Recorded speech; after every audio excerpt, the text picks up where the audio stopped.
Hey guys, Joe Frank here, market analyst for YouTrading, and in today's video, we're going to be taking a quick look at a trade idea that I'm currently looking at.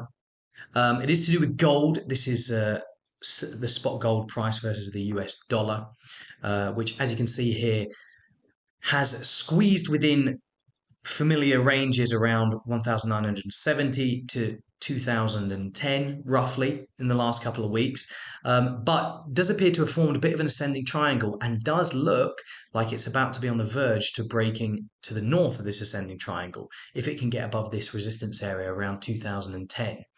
That opens up the door to a quick test of the yearly highs around 2050 or just below, and potentially the record highs, which were printed.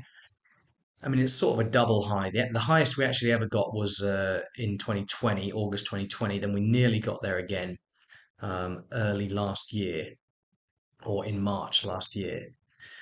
So potentially the door is open for a push towards these levels. We're back above the 21-day moving average, which had kind of been acting like a magnet. So we're going to need a convincing break of this level to make this call that we're going higher. But right now, the fundamentals seem to be pointing in the direction of a move higher.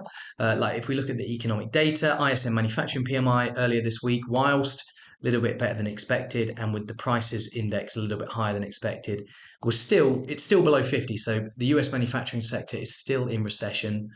You had JOLTS data out of the US coming in weaker than expected as well, which continues to show the early signs of cracks in the US labor market. Yes, US labor market is still strong. Yes, Friday's data is still expected to show the unemployment rate at 3.6%, which, yes, is very good. Average hourly earnings growth of 0.3% month over month is still pretty strong. 180K jobs added. This is all what's expected, by the way. That's still pretty strong.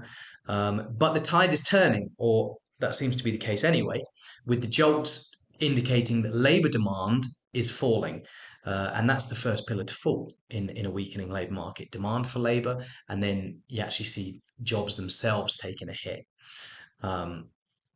Because, employers, first they freeze hiring, then they start getting rid of their existing employees. That's the thinking here anyway.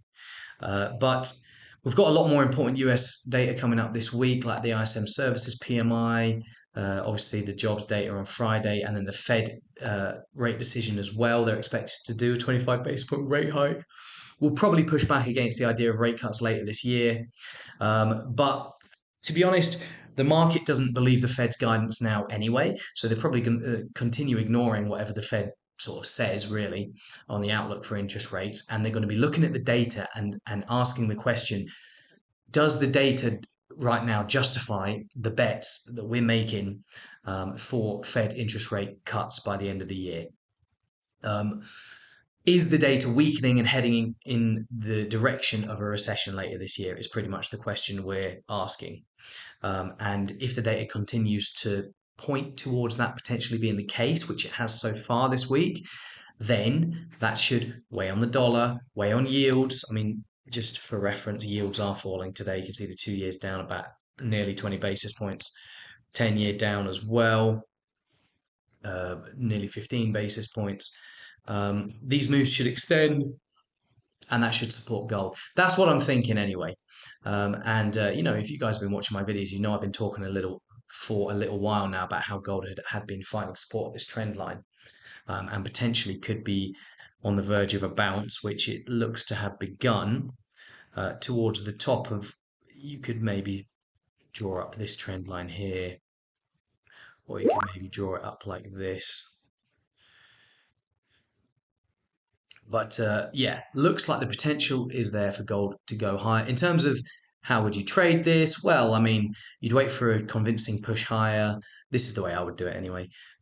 Wait for a retest of this support area around 2010, and then you would look for, this would be your first profit target, and then your next profit target would be the all-time highs, which should coincide with a test of the upper bound of this uptrend. But yeah, guys, hope you all enjoyed the video, and I will see you all in the next one.